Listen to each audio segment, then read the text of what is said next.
There seems to be a large pink creature terrorizing the locals. No, God, no. I am sorry. I am a terrible babysitter. I'm a big fan of the Tokusatsu Ultraman. I'm a big fan of Tokusatsu in general, whether it be Super Sentai or Kamen Rider. Question I have for you is, most Ultraman characters have a change device. What led to the decision not to give Ken the change device? And was there any consideration of giving him one at all? No. We never, like, I liked the Beta Capsule in the original series, but I wanted the suggestion that it was a mantle that was passed on, or a mantle that was earned, rather than having a tool. And I thought that extra object in there might be confusing to an audience who wasn't used to it. So as many of those things that we could eliminate. You know, in Shin Ultraman, Ano-san decided to eliminate the color timer because that wasn't in the original design. So and we just chose to eliminate. But the Beta Capsule is in the film. Yes. When Ken's father, this is John's idea, when Ken's father is in that hyperbaric chamber, it's the OG Beta Oh, Capsule. really? Go back and check it out. Yeah. Amazing. That's an Easter egg. Little that I don't Easter think egg. people have That's what I was found. like, Yeah, you yeah. know what? Was there another Easter egg? So I'm a big Super Sentai fan. Was there an Easter egg of one of the mechs? It is not literally. Well, you know, I actually, Because it looked very familiar to one that I I was. actually like had to look into it. There's just so many, Yeah, I did so too. many questions about it, and it's by the concept artist. It's like little Easter egg. It's pretty close. Yeah. No, You're talking about the Megazord? Yeah. It's. I think it is. Yeah. Incredible. Officially, I think we have to say we don't know. Okay, then cut that.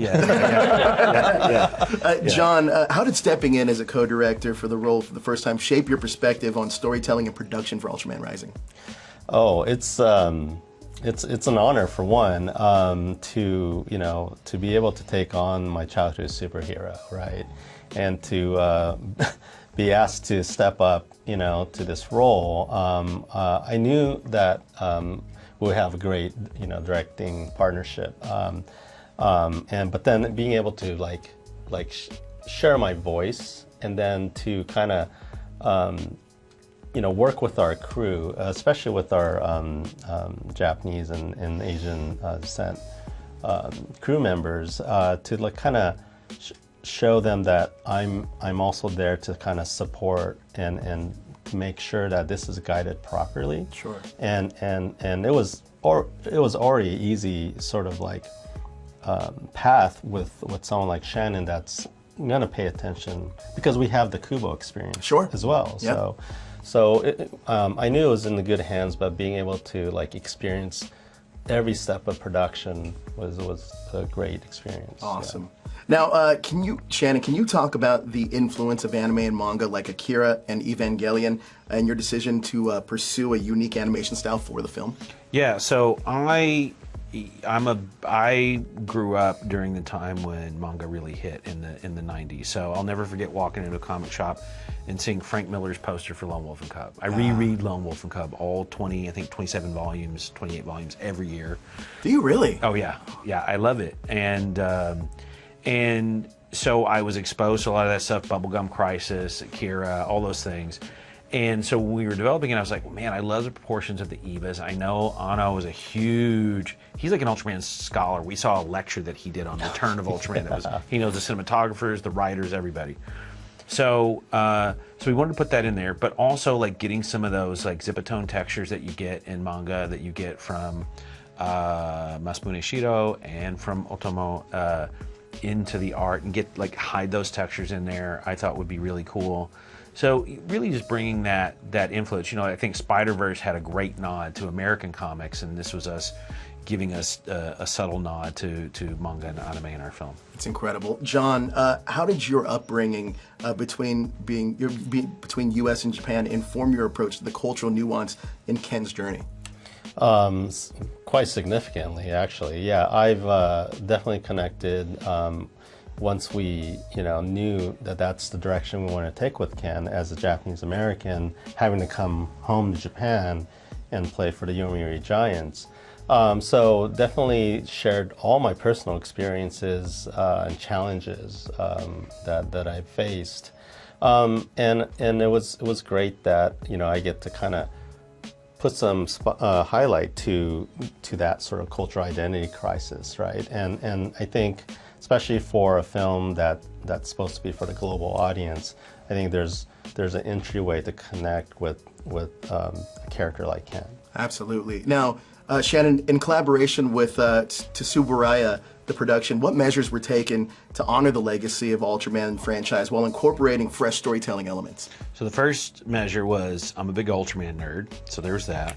And then just making sure that we were in constant communication with Tsuburaya. We went out in October 2019, and we spent a week with those folks just really talking deeply about the story and you know, the things they were excited about, the things that they were concerned about, and really hashing it out.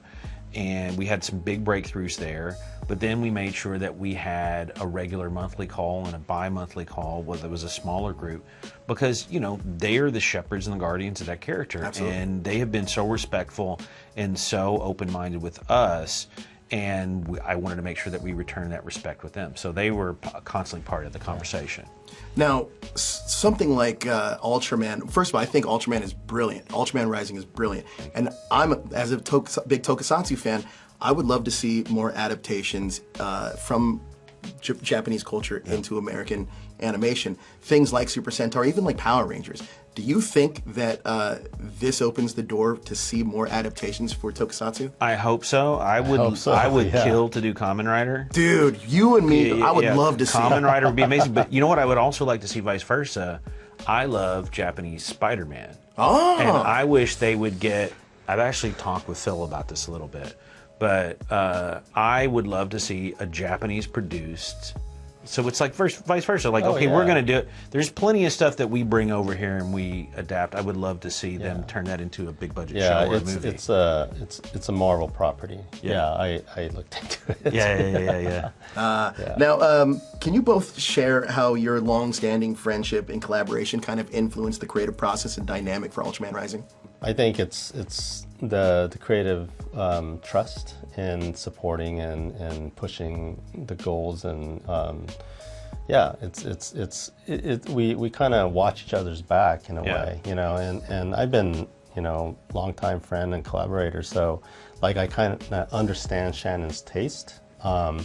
And it's okay that we have some creative debates, but it comes from a good place. Sure. Where we're passionate, you know, storytellers and artists. So and maybe I didn't understand something, maybe I didn't understand the goal, and then we'll align and we'll, you know, direct the crew. Yeah, directing a film can be a very lonely journey. So it's always great to be able to meet with this guy every morning and just like vent and say like, I'm tired, I'm stressed out, and as he said, we knew that we had each other's back. So. I love that.